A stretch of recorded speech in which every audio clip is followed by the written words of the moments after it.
ગામનું કહેવાનું એવું છે કે હજી અમારે ગાંધીનગર આવવાનો સમય થયો નથી।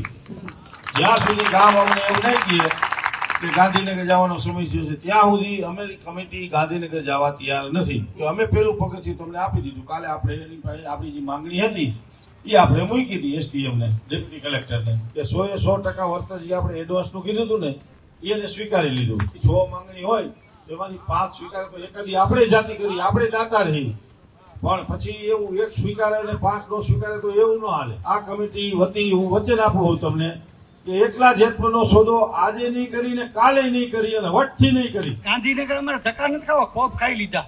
ગાંધીનગર હે ઘણા અમારા, એને કે અહીંયા બે હો ને અહીંયા હું અમારી ઓલી કરવા જાઓ, પૂરું વળતર મળે તો જ અમારે નમવું, બાકી નહીં નમી। એ કલેક્ટર, એસડીએમ સહિતના જિલ્લા પોલીસ વડા સહિતના અધિકારીઓ મુલાકાતે પહોંચે છે। ગાંધીનગરથી જે સરકાર તરફથી જે આમંત્રણ આપવામાં આવે છે, આમંત્રણની વાત લઈને ખેડૂતોની વચ્ચે જાય છે અને ખેડૂતો એ આમંત્રણ સ્વીકારવાના બદલે સરકારને પોતાની 6 જેટલી માંગણીઓ લેખિતમાં આપે છે અને તેમને કહેવામાં આવ્યું હતું કે તમારી એક માંગણી કે જે એડવાન્સ વળતર આપવાની વાત છે તમે સ્વીકારવામાં આવે છે, તમે આ આમરણ ઉપવાસને લઈને હવે નિર્ણય લો। ત્યારે ખેડૂતોએ કહ્યું કે ગુજરાતના તમામ ખેડૂતોનો હક જે છે એ હવે જેતપુરના ખેડૂતો લયા બાદ જ આગામી સમયમાં નિર્ણય લેશે। ગાંધીનગર જેતપુરના ખેડૂતો આજે પણ નહીં આવે અને કાલે પણ નહીં આવે જ્યાં સુધી જેતપુર ગામના ખેડૂતોએ તેમની કમિટીના સભ્યોને નહીં કહે ત્યાં સુધી કમિટીનો એક પણ સભ્ય ગાંધીનગર ન આવવા માટેની પણ તૈયારી દર્શાવી ચૂક્યો છે।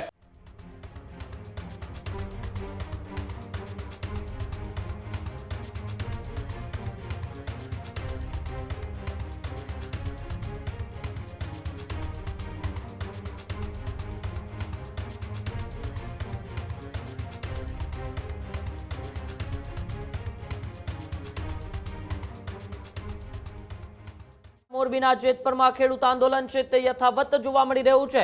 આજે તે ઉપવાસ આંદોલનનો 7મો દિવસ છે, ત્યારે મોરબીના જેતપુરમાં મંગળવારે મોડી સાંજે વહીવટી તંત્રના અધિકારીઓ પહોંચ્યા હતા। એસડીએમ, ડીવાયએસપી સહિતના ઉચ્ચ અધિકારીઓએ ખેડૂતો સાથે કરી ચર્ચા। ખેડૂતોને ગાંધીનગર આવીને ચર્ચા કરવાનું આપવામાં આવ્યું આમંત્રણ। ખેડૂતોએ પોતાની માંગો અધિકારીઓ સમક્ષ મૂકી। અમુક માંગ ના સ્વીકારાતા ખેડૂતોએ ગાંધીનગર જવાની ના પાડી।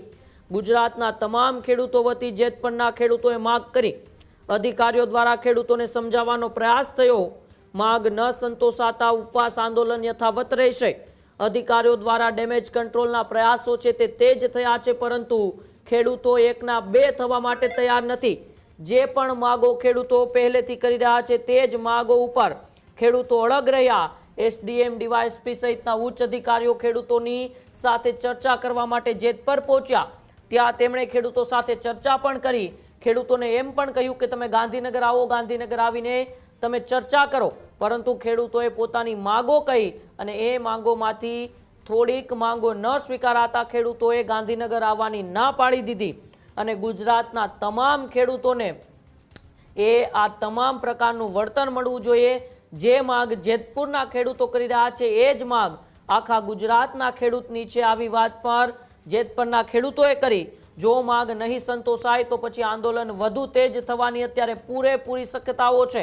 પ્રદીપ મારી સાથે ન્યૂઝ રૂમથી જોડાયેલા છે। પ્રદીપ, આંદોલનનો ગઈકાલે એ 6થો દિવસ હતો। ઉચ્ચ અધિકારીઓ એ મોટી સંખ્યામાં જેતપુરના ખેડૂતો પાસે જાય છે, ચર્ચા કરે છે, તેમને ગાંધીનગર આવવાનું આમંત્રણ આપે છે, પરંતુ જેતપુરના ખેડૂતો પોતાની માંગ ઉપર અડગ રહે છે। બિલકુલ ઉમંગ, જેતપુરના ખેડૂતોએ છેલ્લા 6 દિવસથી આમરણ ઉપવાસ પર બેઠા છે અને ઉપવાસની વચ્ચે જેતપુરના ખેડૂતોને એ કલેક્ટર, એસડીએમ સહિતના જિલ્લા પોલીસ વડા સહિતના અધિકારીઓ મુલાકાતે પહોંચે છે। ગાંધીનગરથી જે સરકાર તરફથી જે આમંત્રણ આપવામાં આવે છે, આમંત્રણની વાત લઈને ખેડૂતોની વચ્ચે જાય છે અને ખેડૂતો એ આમંત્રણ સ્વીકારવાના બદલે સરકારને પોતાની 6 જેટલી માંગણીઓ લેખિતમાં આપે છે। જોકે આ મુલાકાત એ 5 દિવસની વાત હતી, એ દરમિયાન થઈ હતી। જોકે ગતરોજ ફરી એક વખત મુલાકાત માટે બોલાવવામાં આવ્યા હતા અને તેમને કહેવામાં આવ્યું હતું કે તમારી એક માંગણી કે જે એડવાન્સ વળતર આપવાની વાત છે તમે સ્વીકારવામાં આવે છે, તમે આ આમરણ ઉપવાસને લઈને હવે નિર્ણય લો। ત્યારે ખેડૂતોએ કહ્યું કે ગુજરાતના તમામ ખેડૂતોનો હક જે છે એ હવે જેતપુરના ખેડૂતો લયા બાદ જ આગામી સમયમાં નિર્ણય લેશે। જ્યારે આ નિવેદન આપવામાં આવી રહ્યું હતું એ જેતપુરના ઉપવાસ છાવણીના એક કમિટીના સભ્ય છે જેમના દ્વારા નિવેદન આપવામાં આવ્યું હતું, એ દરમિયાન તેમણે જાહેર મંચ ઉપરથી કહ્યું હતું કે કોઈ પણ ખેડૂતોના ભોગે જેતપુરના ખેડૂતોએ ક્યારેય નિર્ણય નહીં લે. જ્યારે આ વાત કરવામાં આવી રહી હતી ત્યારે તેમની સામે દ્વારકાના ખેડૂતો બેઠા હતા. જે પ્રમાણે વીજપોલે મોરબી, સુરેન્દ્રનગર, કચ્છમાંથી નીકળે છે એ જ પ્રમાણે દ્વારકા પંથકમાંથી પણ ખેડૂતોના ખેતરમાંથી વીજપોલ નીકળી રહ્યા છે. આ તમામને લઈને નિર્ણયો લેવા માટેની વાત એ જેતપુરના ખેડૂતોએ કહી છે અને જેતપુરના ખેડૂતોએ આશ્વાસન આપતા કહ્યું છે કે ગુજરાતના તમામ ખેડૂતોના હિતમાં નિર્ણય થશે. ત્યાં સુધી જેતપુરના ખેડૂતોએ પોતાની માંગ સાથે અડગ રહેવાની વાત કરતા ખેડૂતોના એ કમિટીના મેમ્બર દ્વારા શું નિવેદન આપવામાં આવ્યા પહેલા એ સાંભળો. તમે ગાંધીનગર આવો, અમે ત્યાં તમને બેસાડી અને ચર્ચા કરો. તમે જશ લ્યો, આખા ગુજરાતના ખેડૂતને ફાયદો થશે. પણ ગામના કહેવાથી અમે કમિટી વાળાએ એવો નિર્ણય કર્યો છે કે ગામનું કહેવાનું એવું છે કે હજી અમારે ગાંધીનગર આવવાનો સમય થયો નથી. જ્યાં સુધી ગામ અમને એવું નહીં કહે કે ગાંધીનગર જવાનો સમય થયો છે ત્યાં સુધી અમારી કમિટી ગાંધીનગર જવા તૈયાર નથી. બરોબર? એટલે એ લોકોએ એવું કીધું કે તમે આગેવાન છો, ખેડૂતને સમજાવો, સમજી શકે. પણ અમે પછી એવું કીધું કે અમે પેલું પગથિયું તમને આપી દીધું. કાલે આપણે એની પાસે આપણી જે માંગણી હતી એ આપણે મૂકી હતી SDM ને, ડેપ્યુટી કલેક્ટરને. બરોબર? એટલે મેં કીધું હવે એનો કાંઈક મેહુલભાઈનું કહેવાનું એવું થયું કે એનું ડ્રાફ્ટિંગ અમને કાચું આપી દો. અમે એનો અભ્યાસ કરી ખેડૂત સાથે, ખેડૂતને મળી, ખેડૂતને હિસાબ કરાવડાવી કે આવું મળે. પછી ખેડૂત એગ્રી થાય ને એમાં કાંઈક થોડીક બાંધછોડ કરવાની થાય તો એ પછીની વાત છે. પણ આપણે કાંઈક થોડુંક એવું આમ નજીક જેવું લાગે તો આપણે કંઈક આમ અડી સ્વીકારી લીધી કે 100% વર્તન જે આપણે એડવાન્સનું કીધું હતું ને એને સ્વીકારી લીધું. બરોબર? એક આપણી માંગણી સ્વીકારી. પણ એવું ન હોય, આપણી 6 માંગણી હોય એમાંથી 5 સ્વીકારે તો એકાદી આપણે જાતિ કરી, આપણે દાતા રહી. પણ પછી એવું એક સ્વીકારે અને 5 નો સ્વીકારે તો એવું ન હાલે.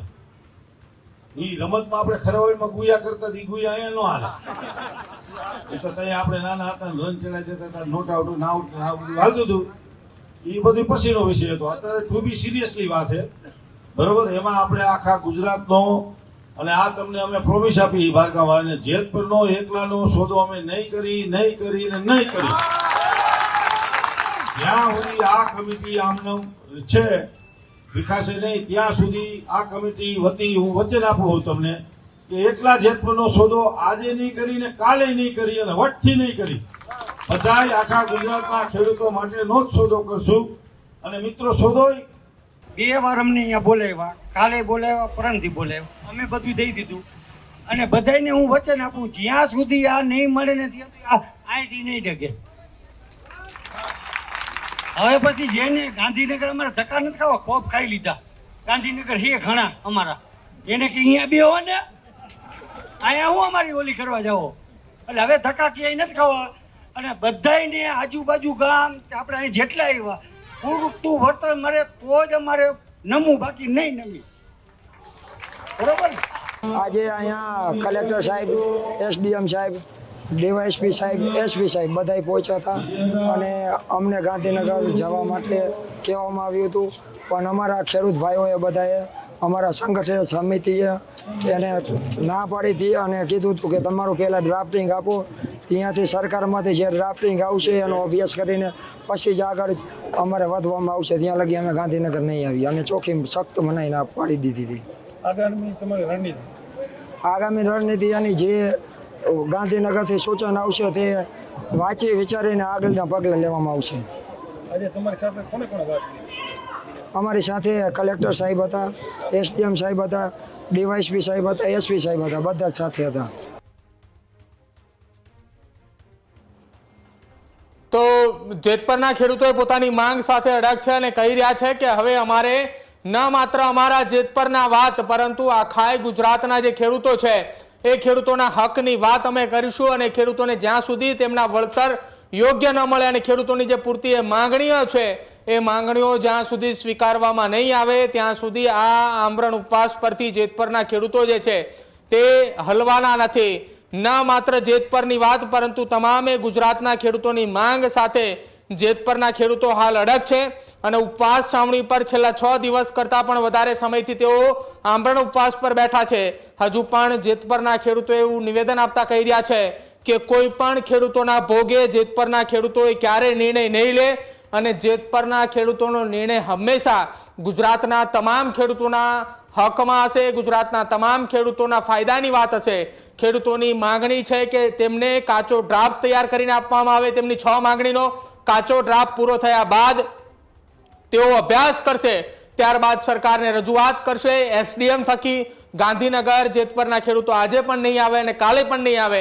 જ્યાં સુધી જેતપર ગામના ખેડૂતોએ તેમની કમિટીના સભ્યોને નહીં કહે ત્યાં સુધી કમિટીનો એક પણ સભ્ય ગાંધીનગર ન આવવા માટેની પણ તૈયારી દર્શાવી ચૂક્યો છે. ઉમંગ.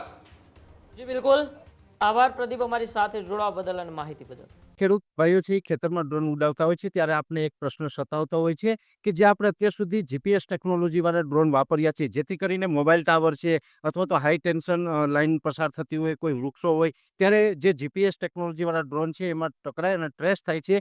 પણ એગ્રીવન લાવ્યું છે જીએનએસએસ ટેકનોલોજી ડ્રોન, જેથી કરીને એ ડ્રોન છે એ કોઈ જગ્યાએ ટકરાય નહીં, પોતાની રીતે જ ડિસિઝન લે છે અને મૂવ થઈ જાય છે. જેથી કરીને જીએનએસએસ ટેકનોલોજી ડ્રોન છે એ વાપરવાનો આગ્રહ રાખો.